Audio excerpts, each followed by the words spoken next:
দর্শক এবং শ্রোতা, এই মুহূর্তে যারা আমাদেরকে দেখছেন সকলকে লেস্টার সিটি থেকে আমন্ত্রণ জানাচ্ছি। আমি মুজাহির হোসেন। দর্শকরা, আমার পেছনে হচ্ছে লেস্টার সিটির সেন্ট্রাল মসজিদ।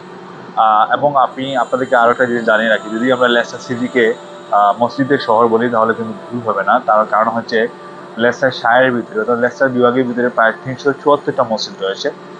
এই মসজিদে হচ্ছে মূলত পাকিস্তানিদের দখলেই, অনেকে এটাকে পাকিস্তানিদের মসজিদ বলে থাকেন।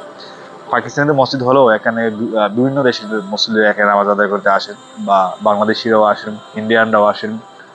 পাকিস্তানটা সবচেয়ে বেশি, তারপর আফ্রিকা অধ্যুষিত অনেক দেশের মুসলিমরা এই মসজিদে নামাজ আদায় করার জন্য আসেন। একটু আগে পবিত্র জুম্মার নামাজ শেষ হলো। আমি জানি না আসলে এখানে এক্স্যাক্টলি কোনো মুসলিমদের সাথে কথা বলার সুযোগ হবে কিনা, কারণ সবাই আসলে বিজি থাকেন, সবার কাজ থাকে। মাত্র নামাজ শেষ হলো, হয়তো অনেকেই বের হয়ে আপনারা দেখতে পাচ্ছেন অনেকে নামাজ শেষ করে বের হয়ে যাচ্ছেন। সুযোগ সুবিধা আছে, তার মধ্যে হচ্ছে পার্কিংটা অনেক বড়, কারণ লেস্টারের থাকা বিভিন্ন